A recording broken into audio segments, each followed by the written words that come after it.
Hey guys, it's Ator. Before we dive into today's episode, I want to ask you something. What's your story? We all have one, and sometimes it takes the right space and a little guidance to bring that story to life. That's why I created the Ink and Authenticity Men's Creative Writing Workshop. It's a unique space for men to explore their identities, reflect on personal experiences, and use writing as a tool for self-discovery. Whether you're an experienced writer or have never written a word, this workshop is for you. Join me and other like-minded men on this journey. Visit authenticityroad.online/workshop to learn more. Thanks. And now on to today's episode. How do you make meaning for yourself? And how does that inform not only your worldview, but also how you navigate life? In this episode, we reveal a framework that could change the way you think about personal growth and development. Have you ever felt stuck, questioning your purpose, or unsure about the next steps in your life or career? Or maybe you're searching for deeper meaning and authenticity in everything you do. If so, you're in the right place.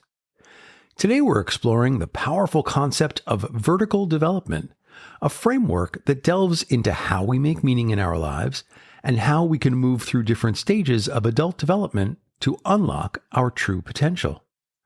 We'll uncover how understanding these stages can lead to profound personal growth, greater authenticity, and a more fulfilling life. You'll learn how you can navigate your own developmental journey, shedding light on how you can transform not just yourself, but also your relationships and your impact on the world around you. Our guest today, Ling, brings a wealth of experience and wisdom to this topic. As an executive coach and facilitator of men's groups, Mac has helped countless individuals discover confidence and belief in their whole authentic selves. His insights are not just theoretical, they're drawn from real-life experiences and successes. So whether you're a coach, a leader, or someone passionate about personal development, this episode is brimming with valuable insights and actionable strategies. So let's get on the road.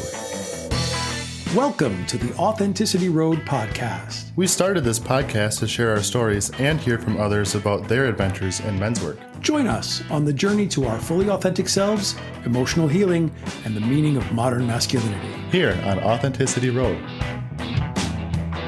Hello, and welcome to the Authenticity Road podcast. I am Ator, and this week on the podcast, we have Ling. Mac is Managing Director of Coaching Collective and is a Hong Kong-based executive coach. He holds an array of advanced coaching certifications, has studied with Gabor Mate to be a trauma-informed therapist, and has worked with high potentials and senior leaders in the financial services, professional services, NGO, and legal sectors throughout Asia. Mac sees his purpose as helping his clients to find confidence and belief in their whole authentic selves. His strength in helping his clients see themselves from new perspectives allows them to create new insights and deep acceptance of all aspects of their complex personas. We could not be more thrilled to have him here today. So Mac, welcome to the show. Hi, Tor. So good to be here with you. And it is great to meet you in person virtually in person for the first time. And is there anything I left out of your introduction that you would like to add, that you'd like folks to know? I think, maybe the last piece of it, and this is probably where we connect, is that I've been running men's groups, or a men's group, based out of Hong Kong for the last 5 years. We started that with the Everyman platform, and we've got a regular group that meets every Tuesday, and just seen so much amazing growth. I think we've been reflecting quite a bit in the recent weeks about how men have really been able to come in and really shift their lives because of how they've been able to connect in with themselves. And I feel very proud of that work as well. Yeah, good. Well, thank you for sharing that. So today, Mac is here because we are going to talk about the vertical development space in coaching. And it's basically working with clients around how they make meaning for themselves. And Mac, maybe you can open this up and sort of give us some background and talk about what you've been doing in this space and why this is important. So, as you mentioned, I spent a year training with Gabor Mate and doing the Compassionate Inquiry program to really learn an inquiry-based approach into how we look at our childhood trauma and then how we start to heal from our childhood trauma, and started to do some of that work professionally as well, and started seeing some clients.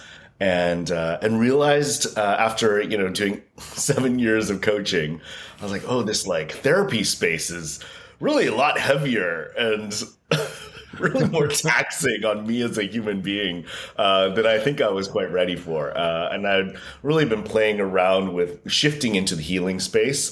And I think after that trial, I felt like, okay, well, I think I'm really glad I developed the skill, and I think I enjoy the coaching more, and I enjoy that, the more present and future aspects of looking at people's lives and working with them in their lives. And so at that point, one of the commitments that I make to myself is that I'll invest in myself professionally and do some professional development once a year. And so take a course, learn a certification, learn a assessment, learn something to keep building my practice. And so I found this work with Heart Hill. Heart Hill is an organization in the United Kingdom, and they have an assessment, which is a sentence completion tool. So you get 36 sentence stems, ranging from "my mother," ... "I am," ... "if a child feels left out," ... Oh my goodness! And you just write, and you write as much or as little as you like. And then they send it off to a scorer who's a human, and then they look at how you write your responses, and then they'll share, and then they score it in terms of how they see you making meaning in the world. Wow. And how you see the world. And then you get a 90-minute debrief with a coach to help you process, what does this all mean in terms of, the levels and whatnot. And I took this first in 2020 or 2018, and then I took it again. And it just was so illuminating in terms of, this explains a little bit about why I'm struggling with things, maybe how I would like to see the world. Oh, there's other people like this also struggling with the same things, and now I have some language to talk about it. And so I went to go learn how to do that debrief out in the UK, and that was a really fantastic experience. It was a 3-day course, and I met some people there who I just really, I just enjoyed the conversations. So I found a community where I was intellectually stimulated. I think people were asking some really beautiful questions about life and how we look at structures in life. And then actually I found myself resonating with a lot of the ways they also were coming to create meaning for themselves and how they saw life come to be, essentially. So that's what I think really what sparked me. And then there's a serendipitous event, but I'll pause here. I think I have spoken. Yeah, no, I mean, so first of all, wow. I didn't know there was such a tool. And now all I can think about is how badly I want to do it. How much we can do that after this. Yeah. But now is that what you mean by vertical development? So that's the tool to assess you. And the vertical development is based on Robert Keegan's work of adult development. So there's essentially three stages of adult development. The first one, you have the socialized mind. So the socialized mind is, you are the adult who basically is living out the values and beliefs that the world has given you from birth, right? So your parents have told you that making money is what success looks like. The church, everything around you, you've been socialized to believe something. There's usually a break at some point, and then you move into the second stage, which is the self-transforming No, mind? Yeah. No, it's the self-authoring mind. So self-authoring is the second stage. And self-authoring is the stage where, I've decided that I can decide my own values and beliefs and what's important to me. Mm-hmm. And so I think there are many people who then move into this self-authoring. And this is where you start to see people start to break away from what society's norms look like. So sometimes this happens in midlife. And, so people have a midlife crisis, so to say. And they start to question, like, why have I been working in this corporate job for so long and I'm so unhappy? This can't be what life is all about. Right. And they might work with a coach or they may come to it themselves, but they're like, I want something different. This is what's important to me. I'm now going to dictate and drive how I want to live my life. And that's, I think, a fair chunk of the population. And then there's the latest stage, which is self-transforming mind. And this is the ability for you to actually really write and become whoever you want to be. And so that's the latest. That's sort of the big umbrella. And then there are a number of different modules and different pieces that have been created by researchers. So the one that I work with is called an action logic mechanism. And so there's basically 7 stages in an action logic, moving from something called opportunist. Like an opportunist is like, I just see it, I take it, I want it. To diplomat, which is you are really about groups. So I do things for the good of the group, essentially.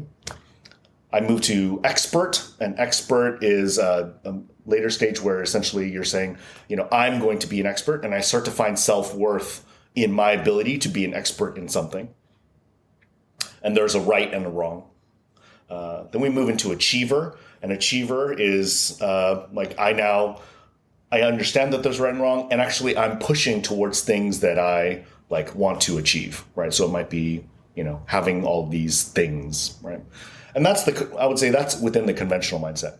So that's within the socialized mind. Then you break into the second stage, which is self-authoring, which now we go into individualist. So now I have a lot of questions about where I am, what I'm doing, why is the world this way? And I'm starting to look at my own authenticity. So when people start talking about authenticity, that's really a signal that they've started to move into an individualist stage, meaning making.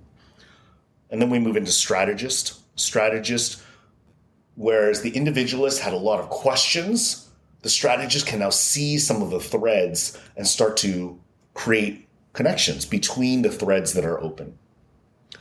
So some of the hallmarks of strategists are also the ability to start doing some systems thinking. I can see the system around me, and I can understand how to look at the system, and I can see how to work within a system. So a lot of leadership development is actually, and where this comes into play in the corporate spaces, it's helpful to have some strategists in your organization because they can help you to navigate the complexities of the world. Mm-hmm.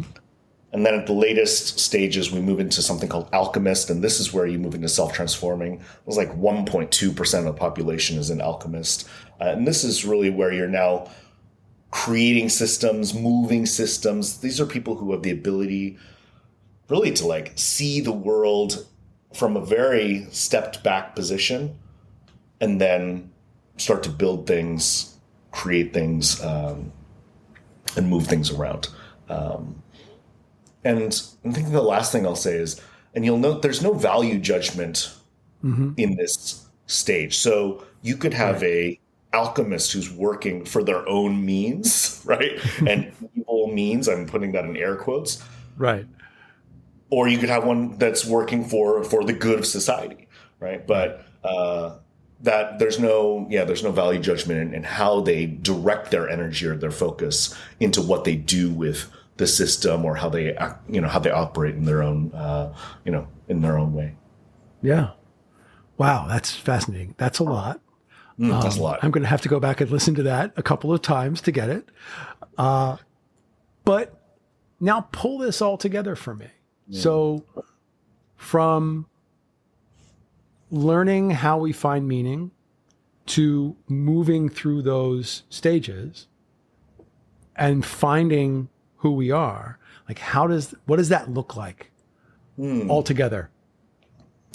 So I think another thing I'll say is that later is not necessarily better. Okay. So it's not about like getting to alchemist. Okay. A lot of it is actually, where am I? Do I know how I make meaning in the world? And is it working for me? Mm-hmm.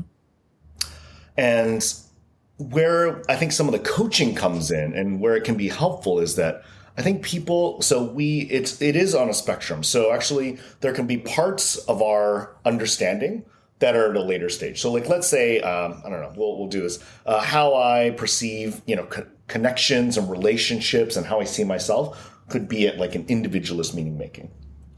But then when I start thinking about money, money usually knocks us back like 2 stages. Because we're like, oh, well, money I have to hold on to and I have to like make as much as I can.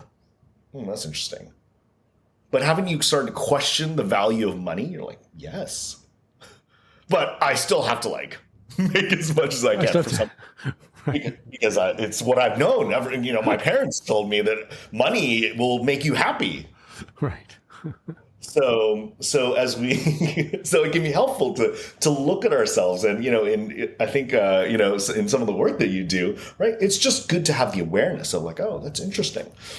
When it comes to money, I operate from this like expert mentality and this expert meaning making.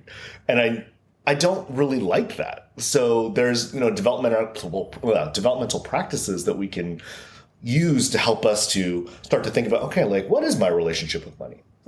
Is that serving me? And then we can have a developmental conversation. Mm-hmm. And then, help people really to feel more at ease with how they see the world.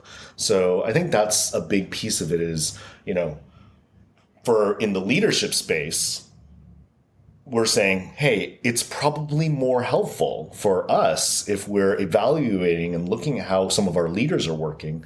And yeah, if they can get to a place where they can do some complexity thinking and see the world in, multifaceted ways, this would be a better leader. Or maybe we can rely on this person to help us with some of that thinking and planning because of their ability to see the world in this specific way.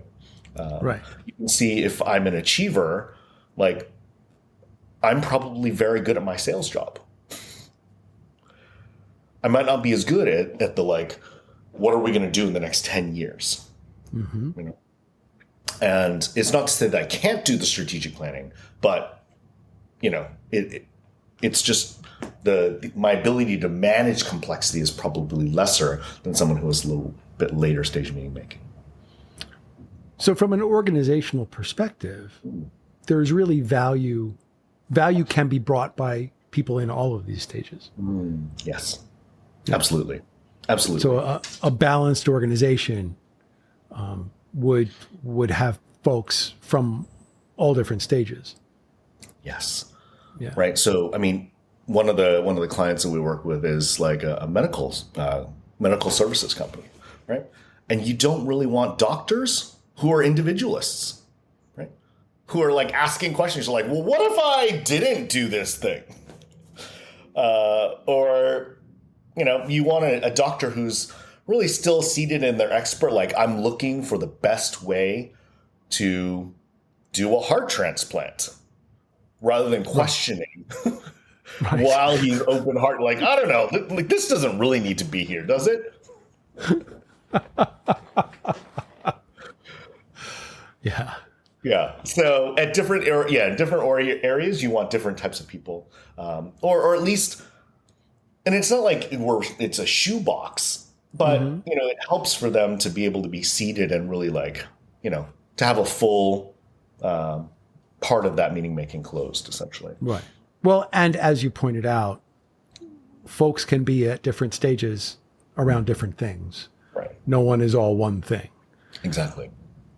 So walk me through what it looks like to be a client. I presume that you're starting me off with testing to find out where I find meaning, and you've become a practitioner now in being able to interpret the tests. Right. So, what does that journey look like? Yeah. When I call you up. Thank you. So we would have an initial talk, and we'd sit down and talk about it. It would be more like a regular coaching conversation, a coaching goals conversation. Hey, like, how did you find me? What brings you to coaching today? What is it that you're looking at in your life that you'd like to work with a coach around, right? And I think from there, we'd have a conversation, and then part of the I would say intake process, after we think about some of the goals, would be, okay, well, like, would you be interested in taking this assessment, right? So then you go take the assessment, and then we do the debrief, and we figure out some things. You're like, okay, so there's let's say you profile it individualist, and you're still, there's still some pieces of the achiever part that are helpful, and you're not really like terribly excited about. You're like, I think I'd like to move and be firmly seated in individualist place, because that would be helpful for you and how you process the world. And then we would start a conversation. And I think the vertically developmental coaching piece, I think what I've loved about it and what has been very confusing about it is it really just opens up an inquiry into what's present for you. So it's weird, when I started doing the course on the coaching part, there was a big unlearning process of how I used to coach. And so I think many coaches have grown up with a grow model style coach. Is very like, what's the future look like? How do we, get to the future? What's the reality we're working with? Like, what do you want to do now? And so it takes us away from that framework, and moves it more into, I think, some of the work that is probably in this more, let's be present to what comes up. So a little bit more of a gestalt mechanism of, let's just be here, and let's talk about what's coming up for you, and then let's provide an inquiry into what it is that we're talking about, and I think that's where some of the work starts to go to, and I think in my work, and then in my work as the coach, some of the one of the great lines, and one of the great, I think, foundational beliefs that I've developed is really that the success of the intervention is highly dependent on the inner condition of the intervener. So much of the work that I have to do to be here and present, and really being able to notice what's coming up in our conversation, and then what I'm noticing about what I'm noticing, starts to play a heavier role, because it's now much more, the coaching is much more about you and me co-creating something, like being aware of what's happening, and then allowing something to come from there. Yeah. Which is different than, I think, a very tactical, like, how am I going to better manage my time? Right. You could still probably ask that question, but we would approach it a very different way. Yeah. And what you're saying to me reminds me of kind of what we were taught. So, I learned the basics of my coaching skills. Now, obviously, I learned more by doing, but the very basics I learned inside Everyman. And, one of the big things that is taught there is dual awareness for the coach. And so what you're saying reminds me of that dual awareness conversation. I agree. And there's what's present, and then what's the meta level awareness, right? What's happening between us, and these are it also reminds me of what I learned in the trauma space. It's, have I done enough work on myself and with my own trauma to not be triggered by your stuff when it comes up, and then I'm dealing with my stuff while I'm dealing with your stuff. I mean, and so I think the beauty of it is, I'm more in it with you than before. Yeah. So it feels richer than I think what. Right. Like I think typical coaching. Yeah. Also what comes up for me is, frequently we will talk about an energetic third body. And that's what this is also reminding me of, that energetic third body kind of approach. Yeah. Yes. Exactly.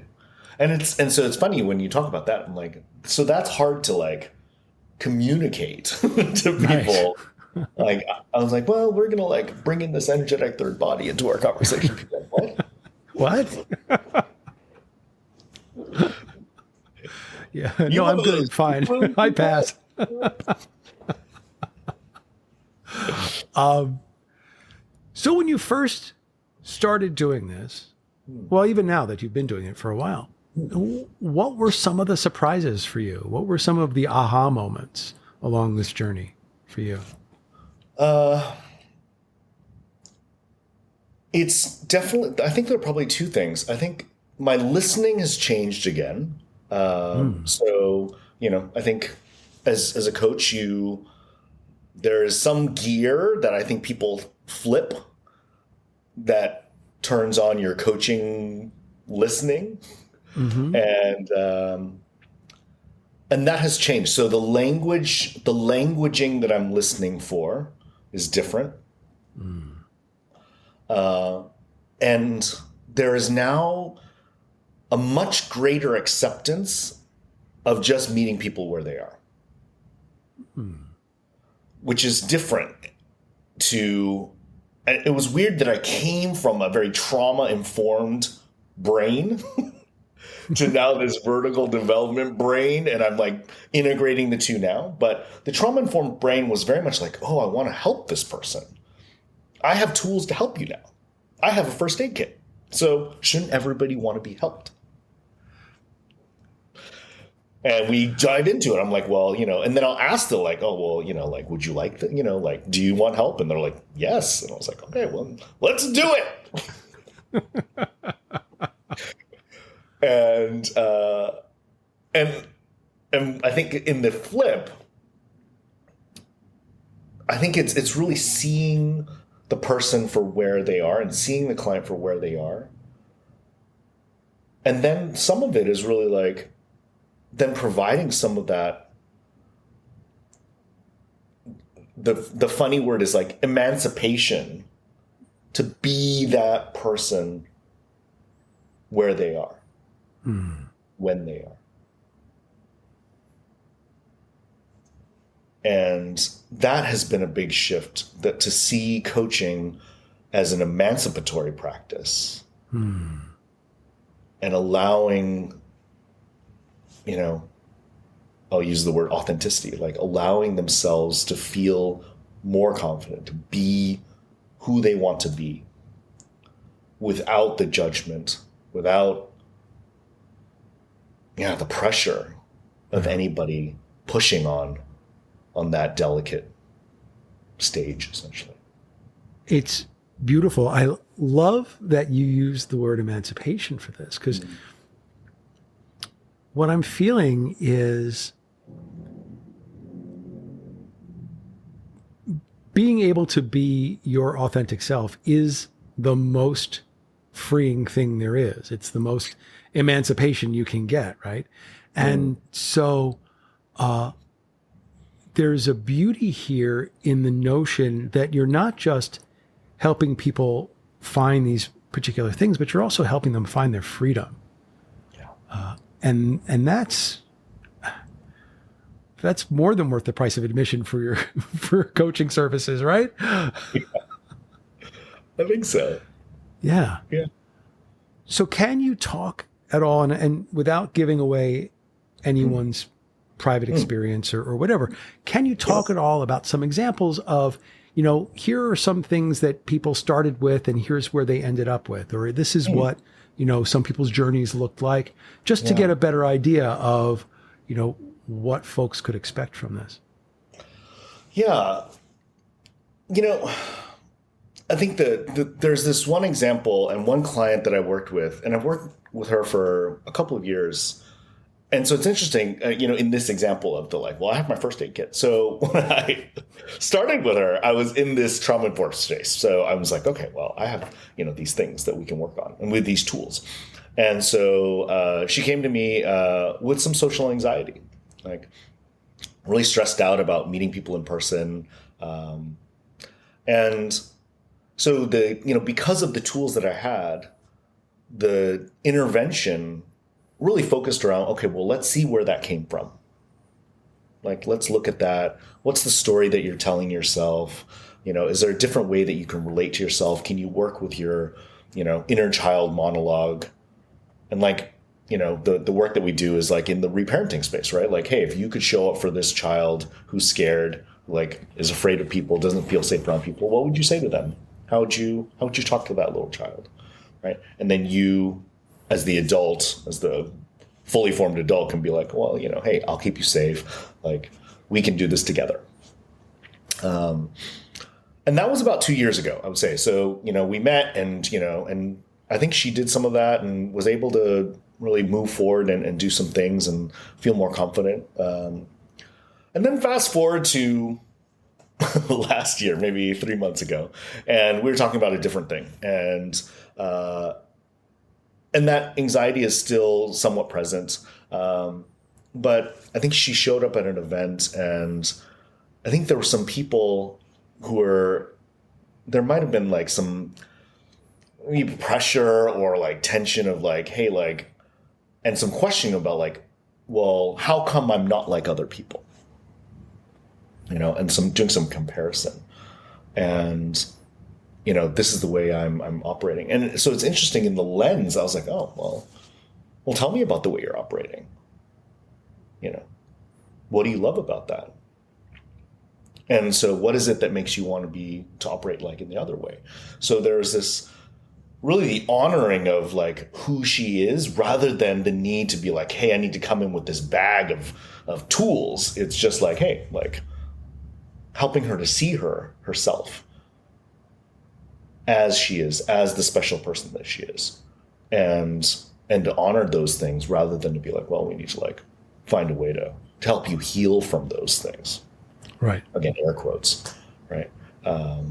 And that was very profound. I was oh, so different how my coaching has changed and my interactions have changed. So, while I have the ability to do the trauma work, it's not just the default. It's now, okay, well, let's see what's here. And if you want to change it, if you're saying, hey, I don't like this, I don't want to do this anymore.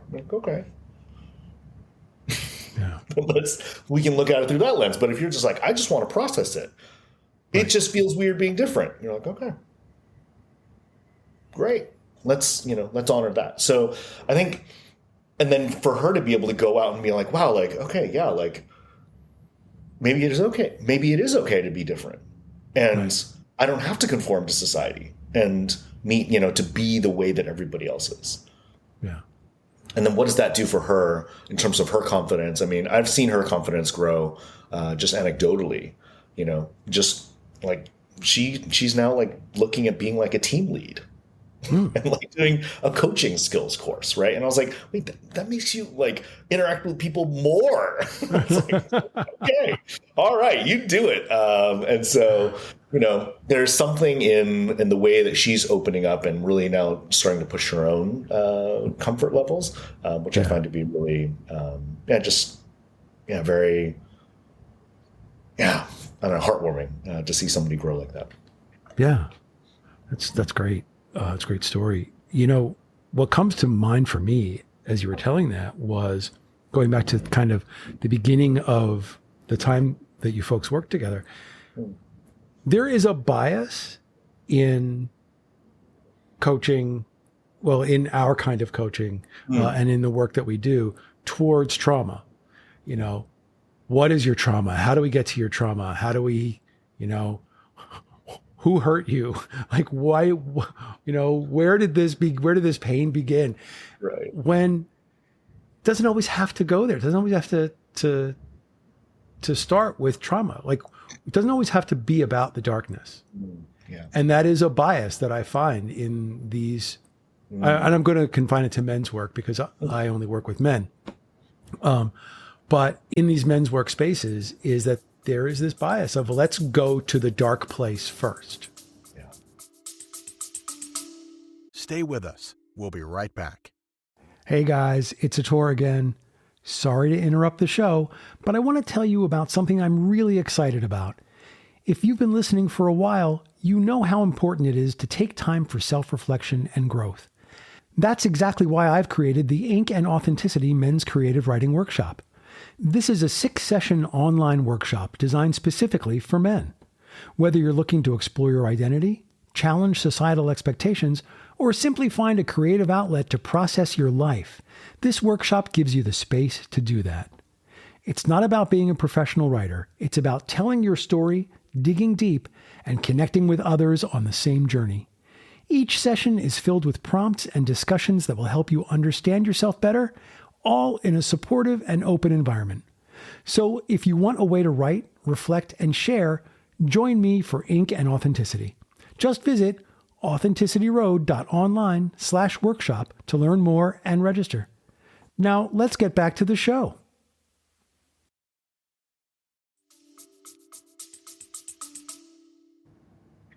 Agree. And so it's great that you were able to transition out of that with her and not look at the dark place, right? And look at it from, well, so what's wrong with being different? Yeah. Right?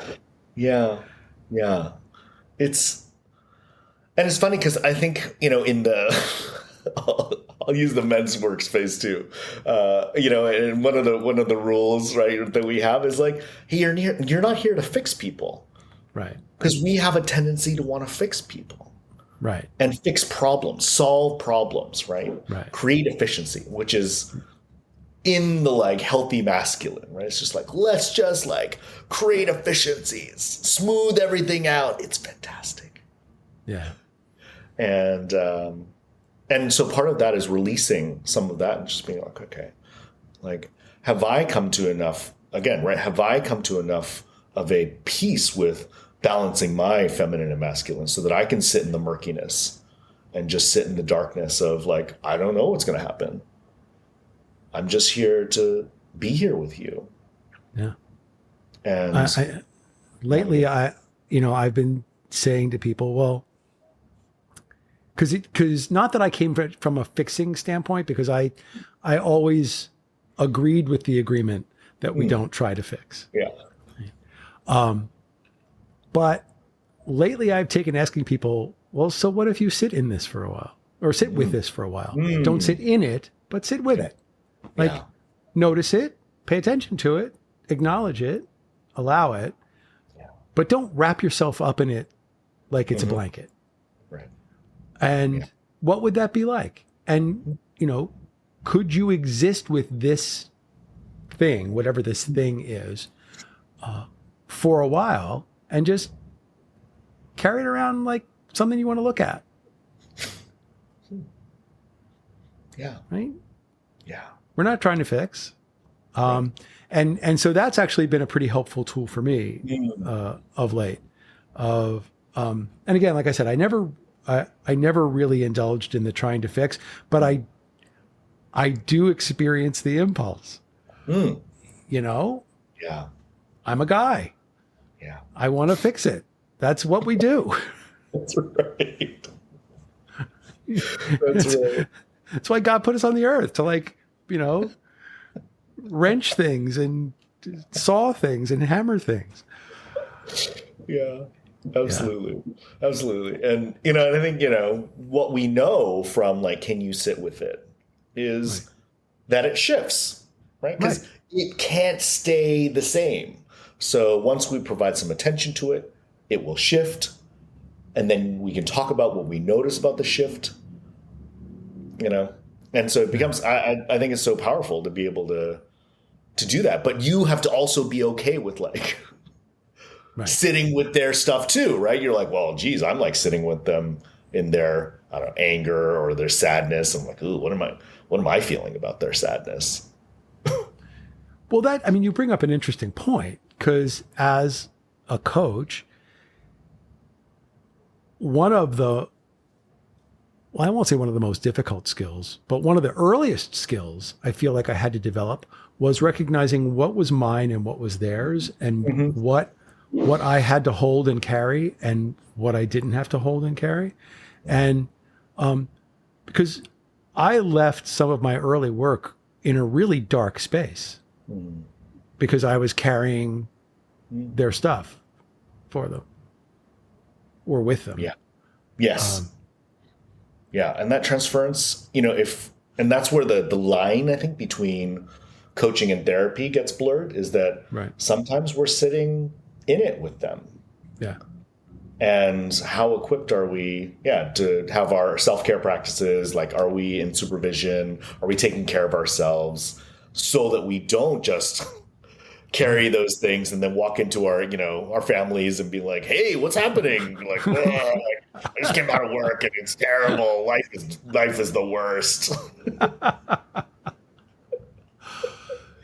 So I'm curious, is there any sort of somatic element to what you do with folks?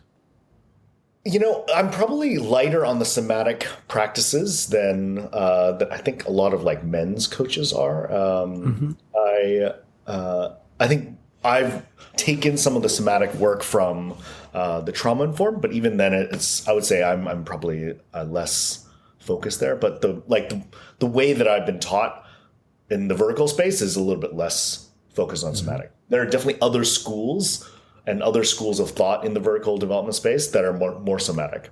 There's some that are more focused on helping like work with your shadow as well. So there's different ways of looking at it. I think it's, as you, the listener who might be interested in this, there are definitely different ways to think about this work. So, some schools of thought are out there.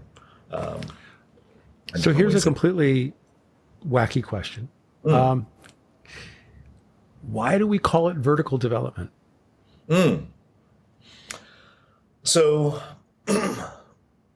and this is not I think the limitation of our language is a big one. So the horizontal development is the development of skills inside the band, we'll call it, right? So an expert, I'm building all these skills. Right. Then I move to achiever.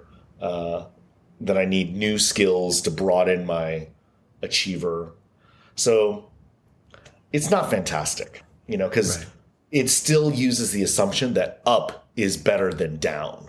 Right. Well, that's what I'm getting from this as you're describing it. I'm like, okay, so I want to go higher on the.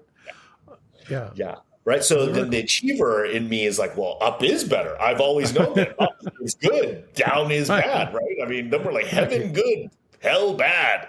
Right. And so we have all of these judgments, value judgments about things, because we're like, well, late is better than early. Yeah, no, alchemist or die. Alchemist or die, right? Of course.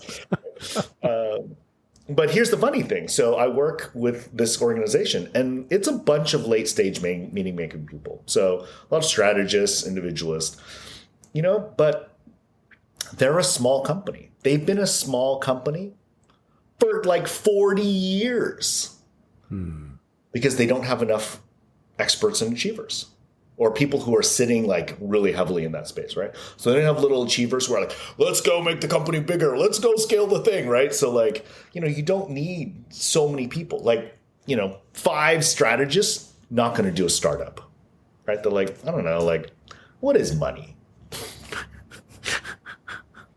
It's not that important. I mean, money is just like this number in a bank account that literally has no value. So why are we doing all this work for this number in a bank account, right? Like, that is not a motivating speech, right? You're just like, okay. So, really when we start thinking about it in terms of where you are in life, right? Like, yeah, if you're like early in your career and you're like, hey, I want to start up, you probably want to be like really just in your achiever, and running and like feeling good about like succeeding and really just driving, right? So it's really about the satisfaction that you're getting from that meaning making, At later stages, we're sort of like, I don't know, like this seems like it's not working for me. So maybe I need to look at why I'm having so much tension and why it's not working. So I think, yeah, you're right. The vertical moniker is not fantastic. Even the model that we use, it's a circle, right? And it's not. That makes more sense to me. Yeah. It's a circle diagram, but I don't know. Vertical development is, I also have problems with the up is good belief. But of course, circular development doesn't sound too great either, because then it sounds like you're just going around and round. That's right. We're not going anywhere. It's like a nautilus. It's a nautilus development.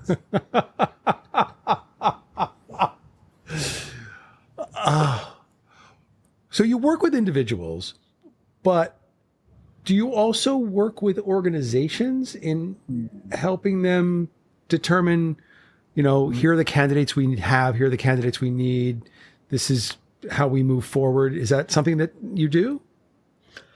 I haven't started doing that. So I think that's where the next stage goes. The teams over in the UK do work with like the NHS. Like large organizations, because like the NHS realizes, hey, we need some strategists. We need to find those people who are in our organization and bring them up, because we don't need doctors who are experts running our business. So they've identified it at a very this is what, 100,000 doctors, right? 300,000 doctors. So, they figured out that, okay, like we need to figure out how to move our organization forward. But I think where this does, and even in the organization space, is actually the team coaching aspect of this work is actually quite powerful, because you can start to think, okay, we have a leadership team. We now understand how everybody sees the world, and then we can actually use this very presence-based approach with teams. Be like, okay, well, we're going to do some exercises. We're going to start some conversations, and then we're going to just notice what comes up, and give you some of that foundational understanding of who each person is and how they process the world, and then look at how you make decisions. Right. And maybe where are you getting stuck? How come you're not moving as efficiently as you'd like to be? Right? Where do you have blind spots in terms of how you're processing and looking at decisions? So I think that's actually some of the work that's been very powerful for teams is, when you incorporate, looking at the band of people as well, and then saying, hey, like, how are we utilizing people's, really their processing of the world to help our organization move forward in the best way? Cool. So yeah, that'll be great if you start to do that. Yeah. And that's that, like you said, that's your next step. I am a little curious about when you're working with someone. Does this help them, if someone's struggling in their position or in their role, does this help them perform better in their role? Or does this make them recognize that this is not the role they should be in? And, can this improve performance even if you're in the wrong role? I think the simple answer is yes. And I'll give you an example. So one of the things that I think was quite profound for me when we were finishing up the course last month. So there's an idea that you can essentially move past some of the stages without closing them.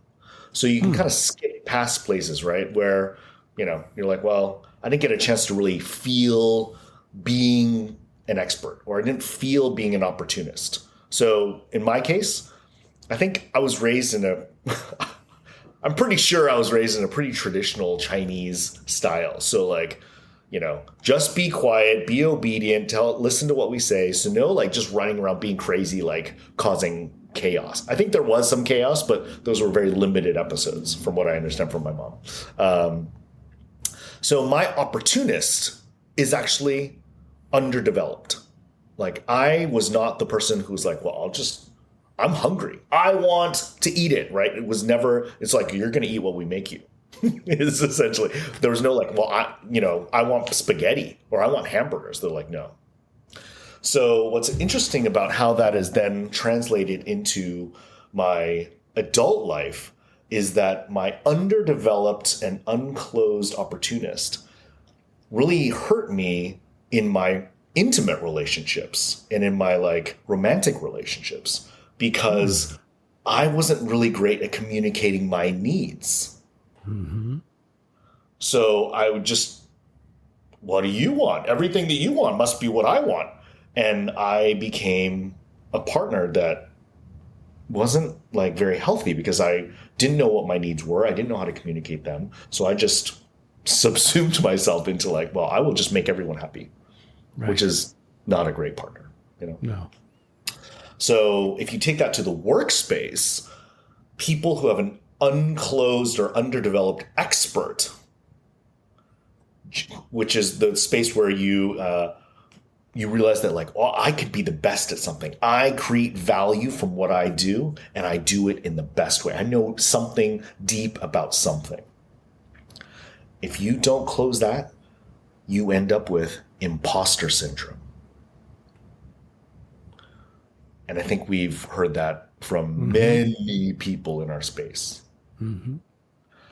And so, because what happens is you never find value in something that you do. And in our very achiever-oriented society, we're just like, just go and make money, achieve, right? Be a salesperson, be something. You know, you want to have success. So we skip people over expert. And then they get there and then they're like, I don't belong here.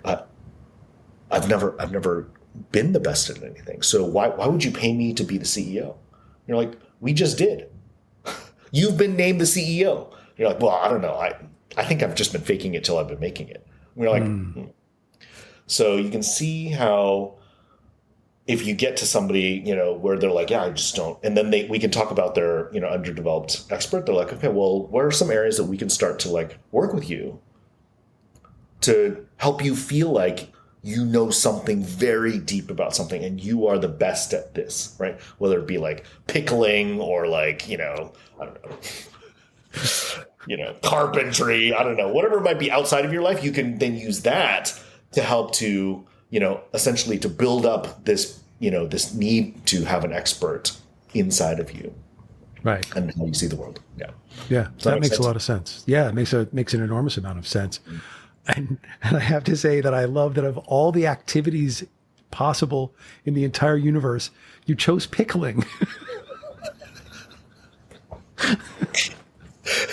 It seemed appropriate. I mean, I'm trying to pickle things. I mean, it's hard work. Right? You don't do it right, it all goes bad. Yeah, it's just bad. Yeah, that's right. You're like, you know, my doohickey got mold in it. I mean, you know. Yeah. Well, hopefully you've adequately developed your expert in pickling. I'm struggling. I'm really struggling. You are struggling.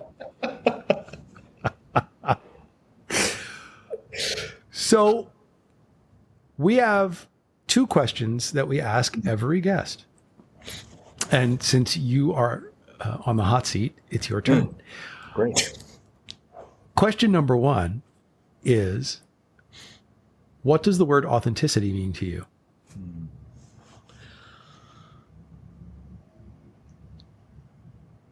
I'm going to go to, you know, where we started or had, you know, some of that conversation. And it's freedom. Mm-hmm.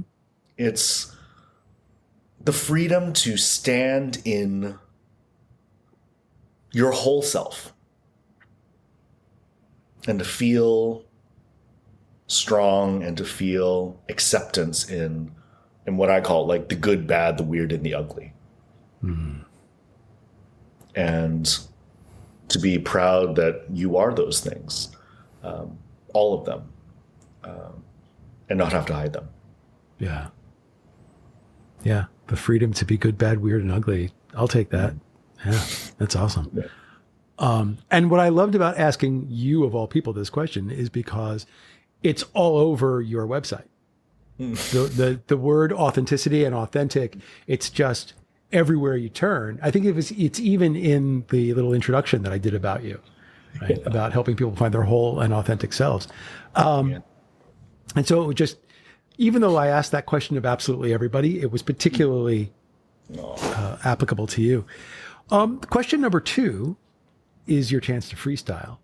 And that is, what is it that I didn't ask you that you wish you had been asked? Ooh.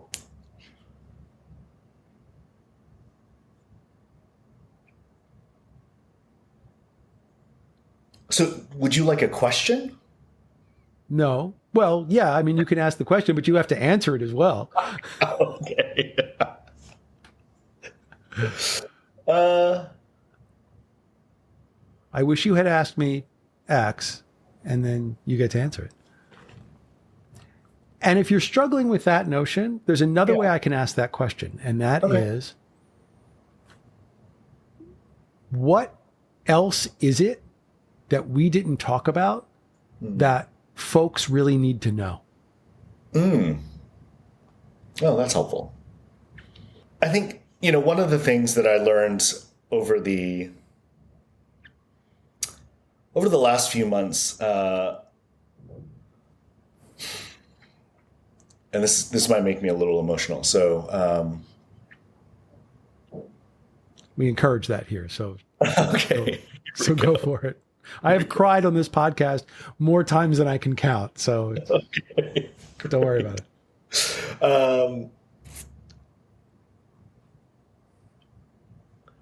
I see a lot of work being done in our space, in this development and mental health space, really around mindfulness, self-awareness, and that's the goal. And that people are chasing greater self-awareness. They're like, I just need to be more self-aware. And I was in a relationship where that was what she wanted. And I was like, what?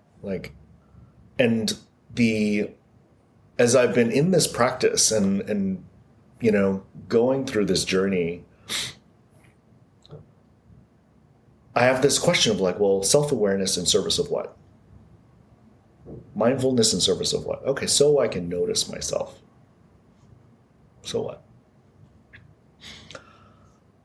And I think I have had this curiosity for understanding myself in relation to the world. And the more and more I dive into this, I really feel that the healing work and, the self-awareness in service of healing, self-awareness in service of showing up in the best way that you can in the relationships that you're in, and being, the healthiest person that you can be, starts to emerge as I don't know, something that I wish more people would add that lens onto. Because there seems to be in this, heavily achiever space, right? The mindfulness and the self-awareness is to serve yourself rather than the community, us.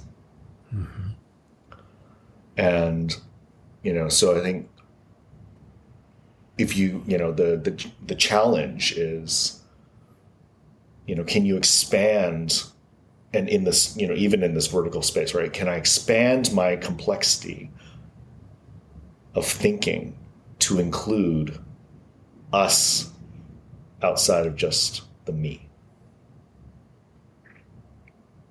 Yeah. And how that affects the me and the us. Yeah. Thank you for that. That was really beautiful. I'm reminded of, I have a friend who regularly says that part of his practice is moving from me to we. Yeah. And And so, yeah, absolutely. I feel you on that. And also, this is not a contradiction. I mean, this is not pushing back or whatever.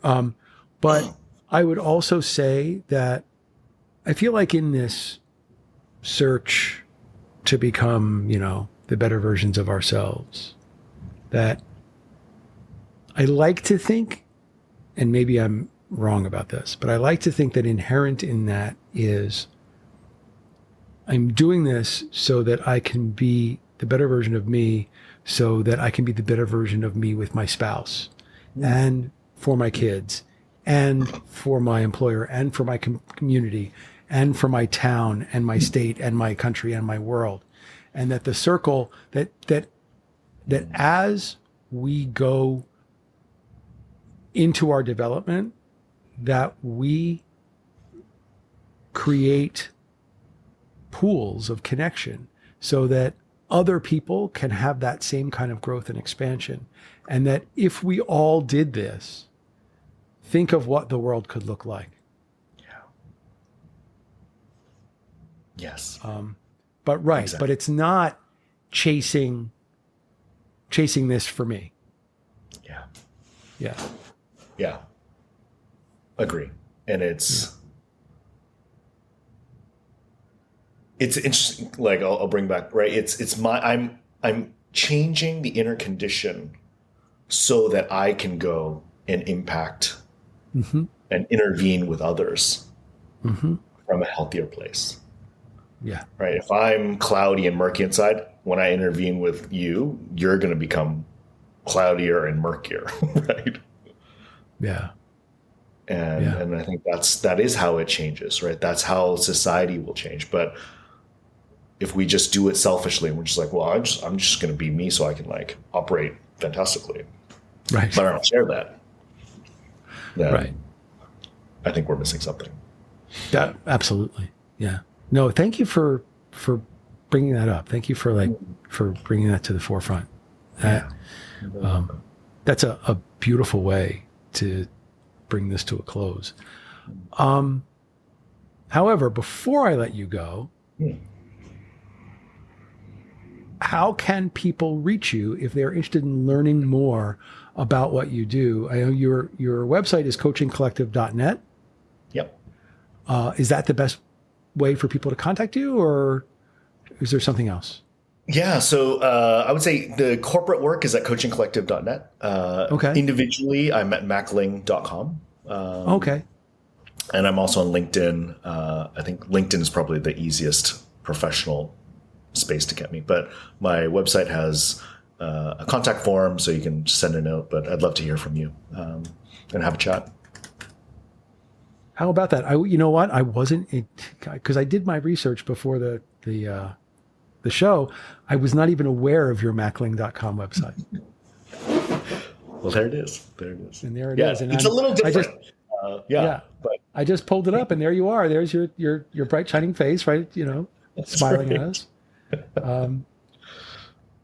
Smiling at us with a very knowing smile. These photo shoots are very strange. I'll be very honest with you. Like, I don't know if you've done some photo shoots, but they're weird. Yeah. No, there's a certain air of, I see you in that photo. The reason I bring it up is because having just spent this hour with you, you have just been like bursting with smiles and so charming and so sweet. And so like if that were my first impression of you, it would be completely different than the person that I experienced here. So yeah, I need new photos for sure. That was like 4 years ago, 5 years ago, 6 years ago. So yeah, I was a different person. Yeah, no, and I'm totally not criticizing. It's a gorgeous photo. But with that, it is time to say goodbye. Mac, thank you so much for being here. I cannot express how grateful I am to you for spending this time with us today. I hope you'll come back someday. Yeah, you're very welcome. I will. And with that, it is time to throw the bags back into the jalopy and head back out onto the Authenticity Road. So, on behalf of the show, I am Ator, and until we meet again, please be authentic. Goodbye, everyone. If you enjoyed this episode, be sure to subscribe so you're notified when a new episode is posted. Thanks so much for listening. We hope what you've heard will help you on the road to your personal authenticity. Visit us at www.authenticityroad.online.